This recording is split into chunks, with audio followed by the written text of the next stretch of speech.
무엇을 보려고 나갔더냐? 무엇을 보려고 나갔더냐? 이 제목으로 하나님 말씀 전하겠습니다.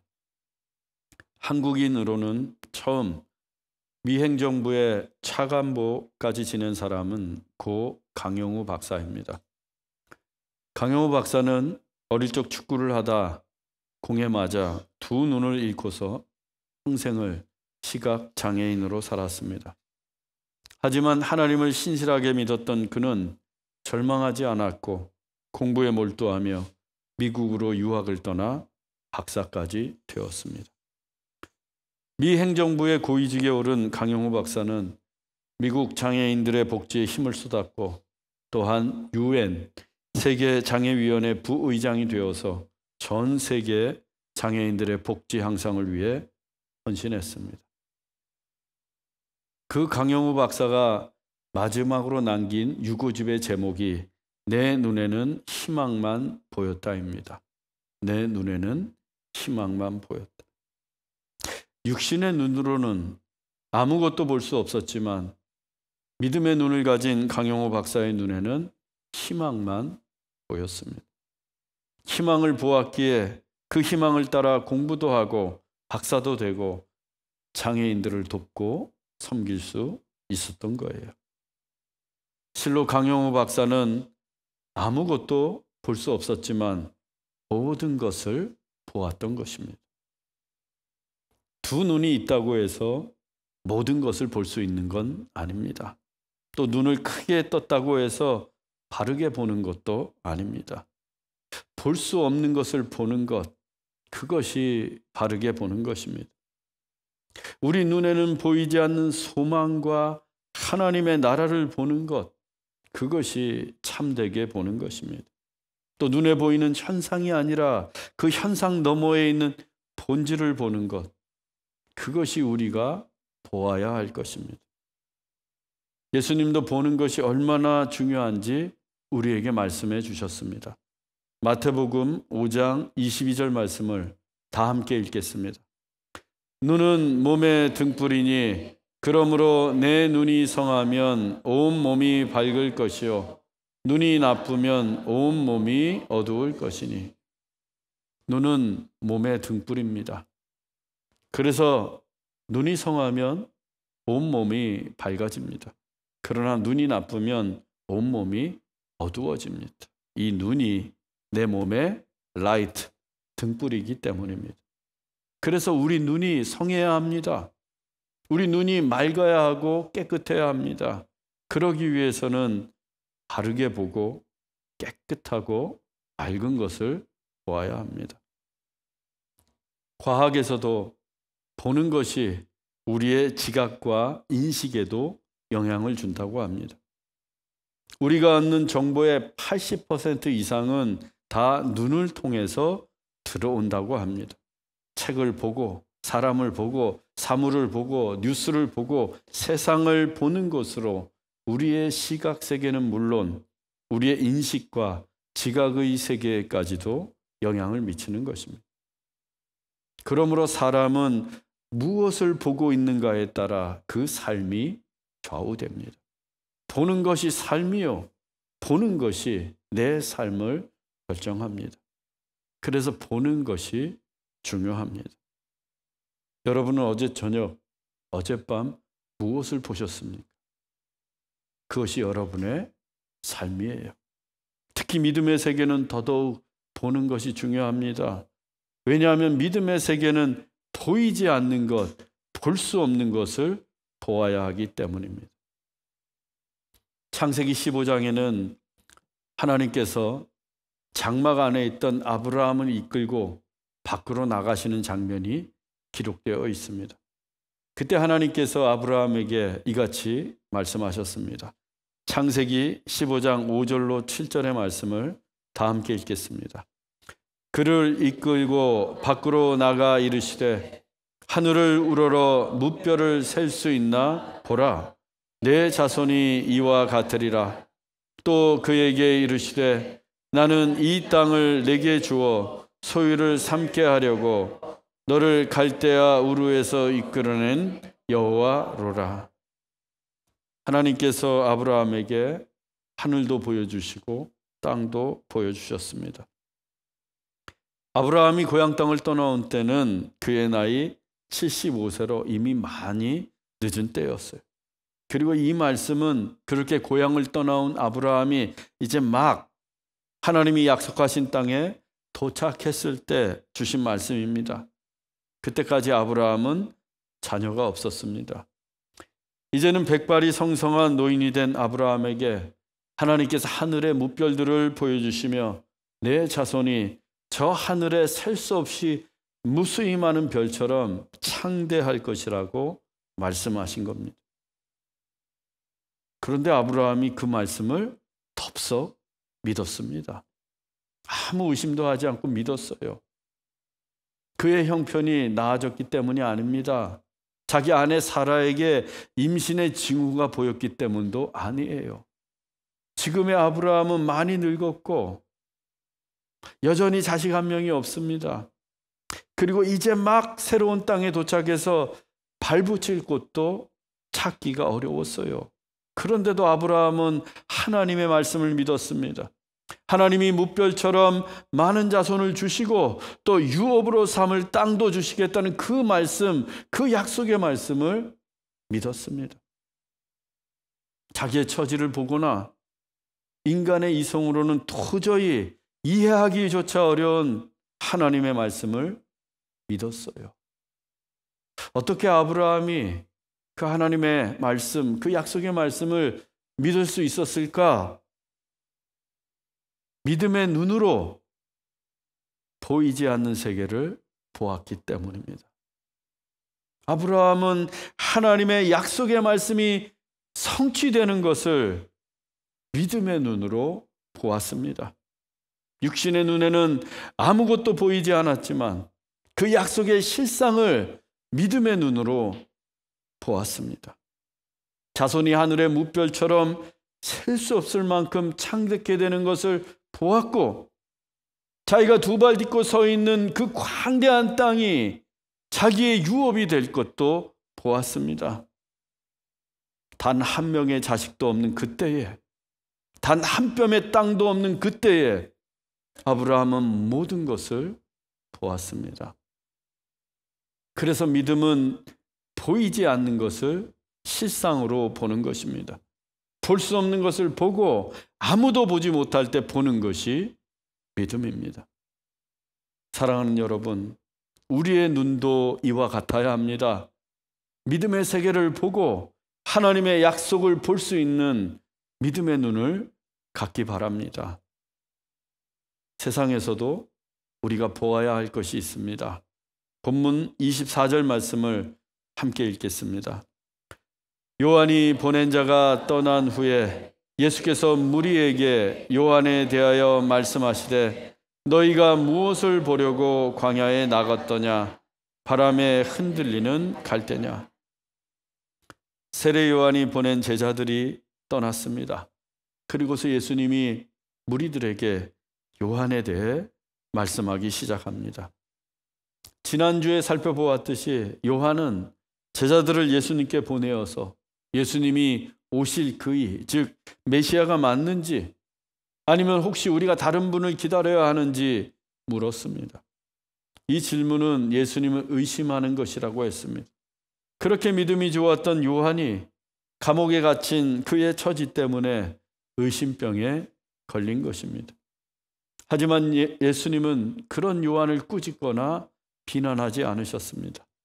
단지 보고 들은 것을 요한에게 알리라고만 하십니다.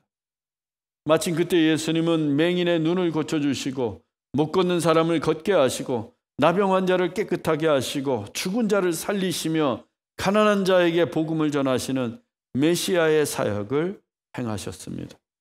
그 사역을 보고 들은 대로 요한에게 알려주라고 하신 것입니다. 그러면 요한도 의심을 거두고 대번에 예수님이 메시아이심을, 그리스도이심을 알게 될 것이기 때문입니다. 그렇게 요한의 제자들이 떠난 후에 예수님이 남아있던 무리들에게 요한에 관해 말씀하셨습니다. 그런데 그 물음이 예사롭지 않습니다. 너희가 무엇을 보려고 광야에 나갔더냐? 바람에 흔들리는 갈대냐? 세례 요한이 광야에서 하나님의 말씀을 외치면 수많은 사람들이 광야로 몰려 나왔습니다. 그들이 왜 광야로 간 것입니까? 아무것도 없고 아무도 살지 않는 그 광야에 그들이 왜 몰려 나간 거예요? 세례 요한을 보기 위함입니다. 하나님의 말씀을 외치는 세례 요한을 보기 위해서 그들은 광야로 나갔던 것입니다. 예수님은 그때 너희들이 광야에서 보았던 세례 요한이 바람에 흔들리는 갈대였느냐? 라고 물으시는 겁니다. 그때 이 세례 요한은 바람에 흔들리는 갈대처럼 믿음이 흔들리는 사람이 아니었습니다.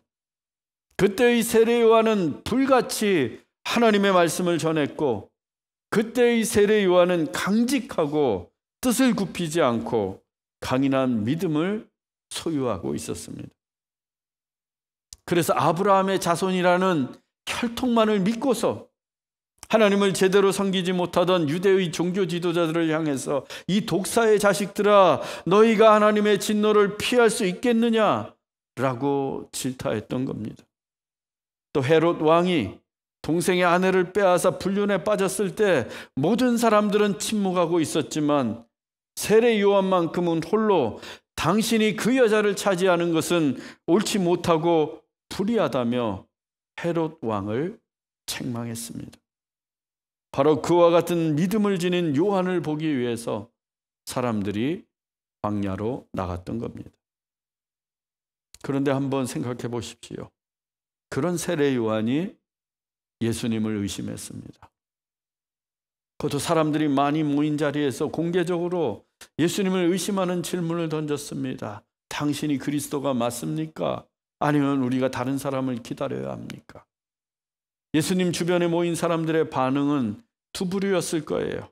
요한의 말을 듣고 보니까 타당한 듯해서 예수님을 의심하는 무리와 어떻게 예수님을 의심할 수 있느냐며 세례 요한에 대해 불쾌하게 생각하는 무리, 이렇게 둘로 나뉘었을 겁니다. 그런데 결과적으로 요한의 의심은 잘못된 의심이었습니다. 그렇다면 이제 남아있는 자들이 이번에는 비난의 화살을 일제히 세례 요한에게 돌릴 차례입니다. 사람들이 수군거리기 시작합니다. 그러니 옥에 갇혔지. 옥에 갇혔으면 조용히나 있을 일이지 감히 예수님을 의심해? 요한의 말을 듣고 예수님을 의심했던 무리들이나 의심하던 세례 요한을 불쾌하게 생각했던 무리들이나 한마음이 되어서 이제는 모두가 세례 요한을 비난하고 정죄하려고 합니다. 그런데 예수님이 막으세요. 세례 요한을 변호하십니다. 요한은 흔들리는 갈대가 아니다 라고 말씀해 주십니다. 그는 믿음의 뿌리가 깊고 누구보다 강인한 믿음과 하나님에 대한 변치 않는 사랑을 지닌 위대한 선지자라고 말씀해 주고 계십니다. 우리는 예수님의 이 같은 모습을 배워야 합니다. 요한에게서 의심을 받으셨지만 그럼에도 불구하고 세례 요한의 믿음을 축복하시고 칭찬하시는 예수님의 사랑을 배워야 합니다. 이게 진짜 사랑이에요. 진짜 사랑은 조건이 없습니다. 아가페의 사랑, 그 진짜 사랑은 내가 어떤 대접을 받았든 의심을 받았든 욕을 들었든 상관없이 사랑하는 겁니다. 단점이 있어도 잘못한 일이 아무리 많아도 그 사람의 장점만 보고 잘한 것만 보고 그 사람의 상황과 형편을 이해하고 그리고 남들 앞에서는 그 사람에 대해서 칭찬만 하고 축복하는 것이 진짜 사랑이에요.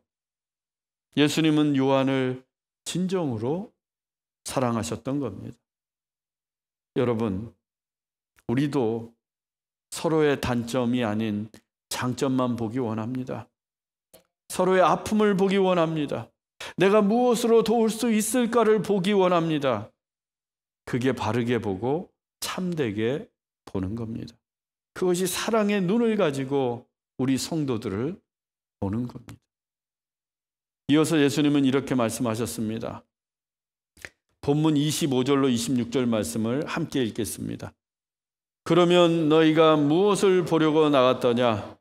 부드러운 옷 입은 사람이냐? 보라, 화려한 옷을 입고 사치하게 지내는 자는 왕궁에 있느니라. 그러면 너희가 무엇을 보려고 나갔더냐? 선지자냐? 옳다. 내가 너희에게 이르노니 선지자보다도 훌륭한 자니라. 예수님은 한층 더 요한을 칭찬합니다. 요한은 선지자보다 더 훌륭한 자다. 광야에서 하나님의 말씀을 외치던 세례 요한, 그 선지자 요한이 입고 있던 옷은 부드러운 옷이 아니었습니다. 지체 높은 사람이 입던 화려한 옷도 아니었고 왕궁에서나 입던 명품 사치스러운 옷도 아니었어요. 세례 요한이 입고 있었던 옷은 거친 낙타 털옷이었습니다. 광야에서나 어울리는 허름한 옷이었습니다. 그런데 이 요한은 본래 제사장 스가랴의 아들이라고 했습니다. 제사장직은 대대로 세습이 됩니다. 아버지가 제사장이면 나도 제사장이 되는 거예요. 제사장은 언제나 성전에서 부드러운 옷을 입고 지냅니다. 하지만 요한은 그 제사장의 지위와 신분을 상징하는 부드러운 옷, 그 제사장 옷을 버리고 나탁 털옷을 입었어요. 그것이 하나님의 뜻이었기 때문입니다. 하나님이 요한에게 바라셨던 삶은 성전을 떠나 광야로 들어가는 것이었습니다. 부드러운 옷 대신 낙타 털옷을 입는 것이었어요. 만일 요한이 하나님의 뜻을 모른 척하고 성전에서 제사장으로 살았다면 그는 평생 부드럽고 화려하고 사치스러운 옷을 입었을 것입니다. 하지만 요한은 하나님의 뜻대로 광야로 들어갔습니다. 하나님의 뜻대로 거칠고 허름한 낙타 털옷을 입고 광야에서 외치는 선지자로 살았습니다. 바로 그와 같은 세례 요한, 하나님의 말씀을 외치던 선지자 요한을 보기 위해 수많은 사람들이 광야로 나갔던 것입니다. 우리가 살고 있는 이 세상도 광야와 같습니다. 우리는 날마다 그 광야의 세상으로 나갑니다. 여러분은 무엇을 보기 위해 광야로 나가고 있습니까? 하나님의 뜻을 이루기 위함입니까? 요한처럼? 아니면 개인적인 성공을 이루기 위함입니까? 세상이 주는 편안함을 구하기 위함입니까? 아니면 하나님이 주시는 사명을 다하기 위함입니까? 그것도 아니면 둘 다입니까? 세상도 보고 하나님도 보입니까? 어쩌면 우리 대부분은 세상과 하나님 둘 다를 보려고 하는지 모르겠습니다. 그러나 두 주인을 섬길 수 없습니다. 세상과 하나님을 똑같이 보고 똑같이 사랑할 수 없습니다. 그런데도 우리는 세상도 보고 하나님도 보려고 합니다. 세상과 하나님을 동시에 사랑하려고 합니다.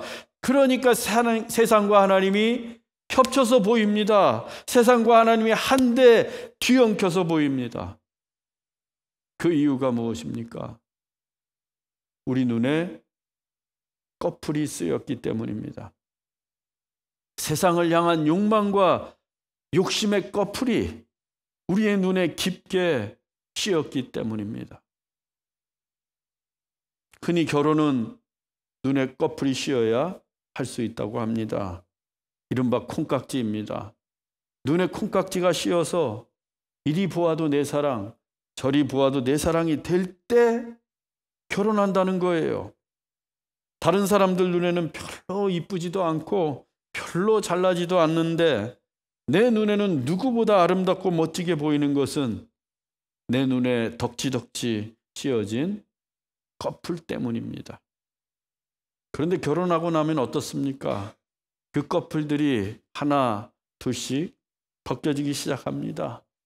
그러면서 내 남편, 내 아내의 실체를 보게 됩니다. 결혼 전에는 보지 못했던 실체를 정확하게 볼 수 있습니다. 하지만 그때는 후회해도 이미 늦었어요. 이처럼 내 눈에 씌어진 꺼풀을 벗길 때에만 분명히 보고 바르게 볼 수 있습니다.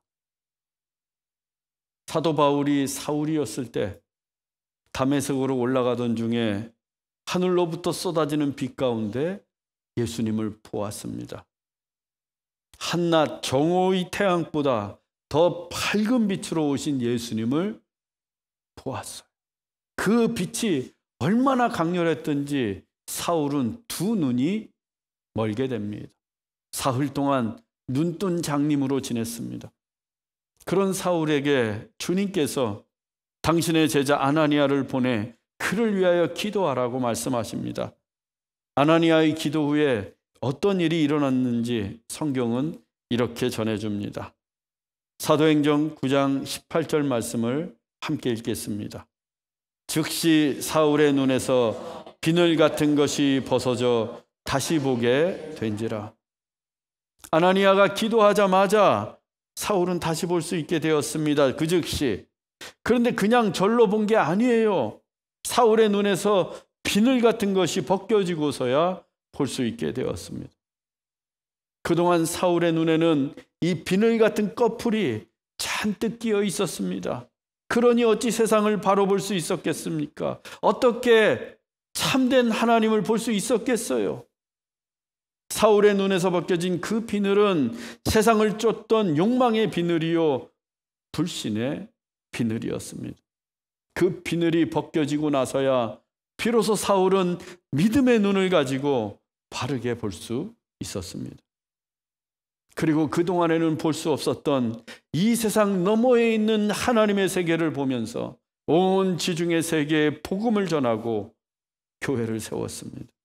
또 그가 쓴 성경이 무려 13권으로 신약 성경의 절반이나 됩니다. 믿음의 눈을 가지고 말씀의 세계를 보자. 그가 교회들에게 쓴 편지가 모두 하나님의 말씀이 되었던 겁니다. 우리가 아까 찬양도 했지만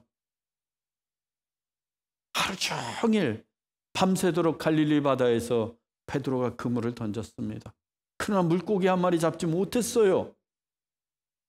갈릴리에서 잔뼈가 굵은 어부였던 베드로, 그 베드로에게 예수님께서 말씀하십니다. 깊은 곳에 그물을 던져라. 베드로가 밤새도록 그물을 던졌는데 깊은 곳, 낮은 곳 가리지 않고 던졌겠습니까? 그런데 주님의 말씀에 의지해서 그물을 던졌어요. 그때 베드로는 믿음의 눈으로 자기의 빈 그물에 물고기가 가득하게 될 것을 보았던 겁니다.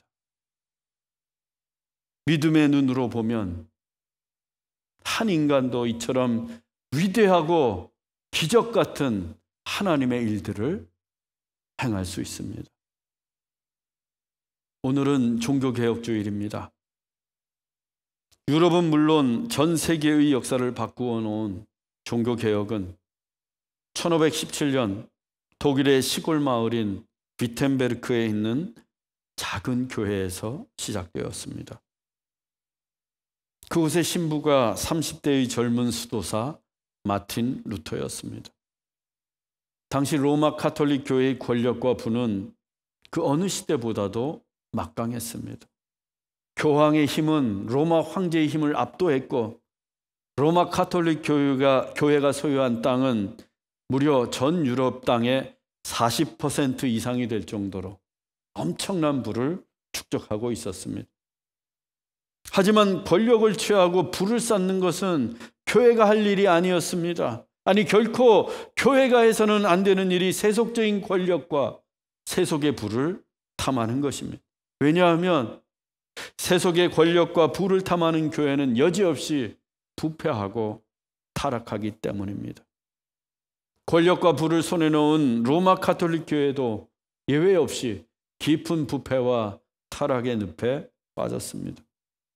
하루가 멀다 하고 성직 매매와 성직을 세습하며 무자격의 성직자들을 양산해냈습니다.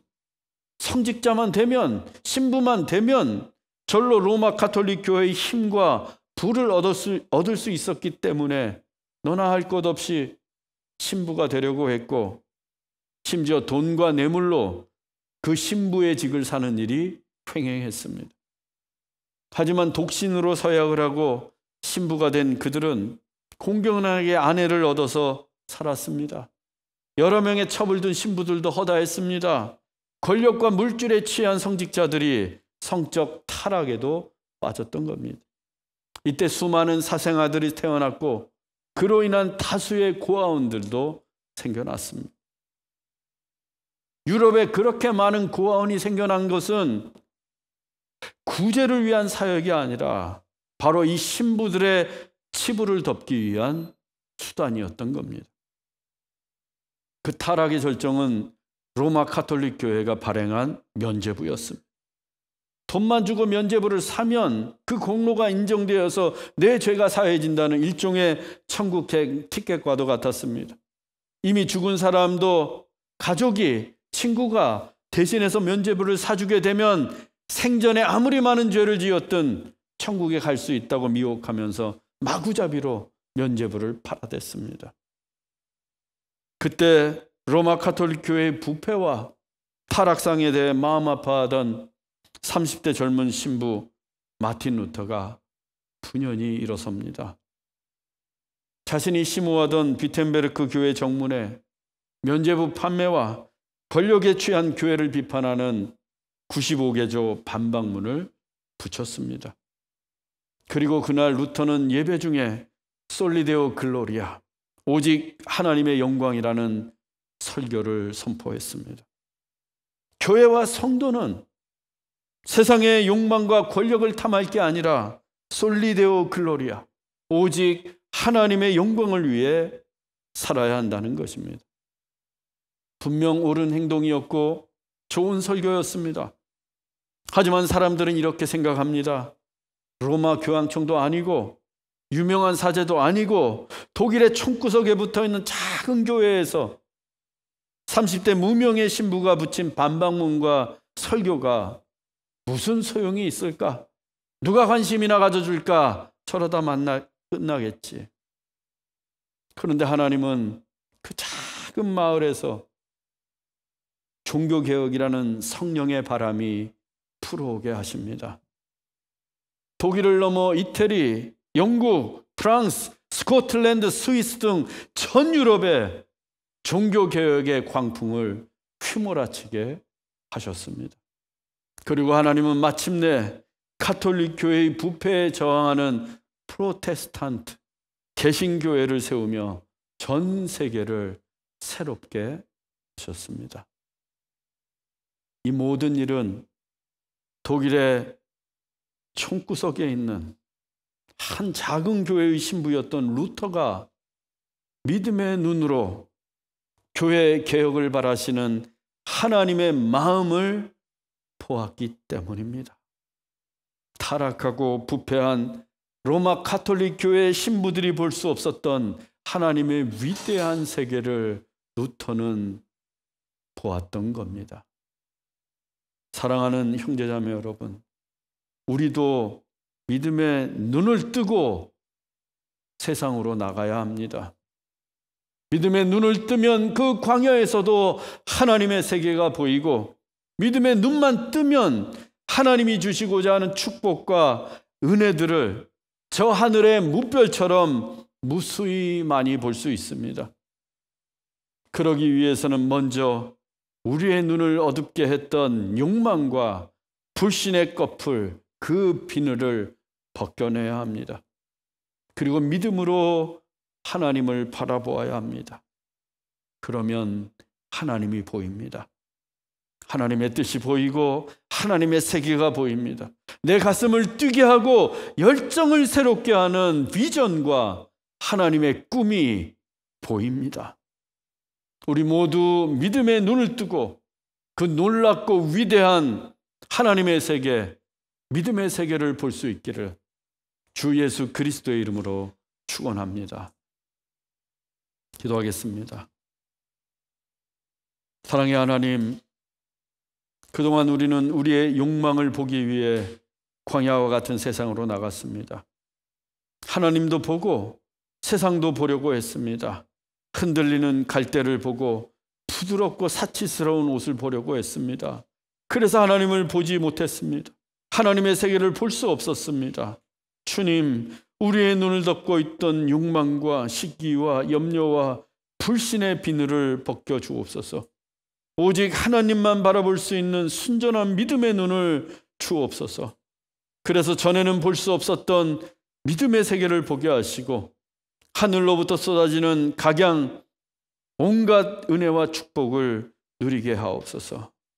길이요 진리요 생명이신 예수 그리스도의 이름으로 기도하옵나이다. 아멘.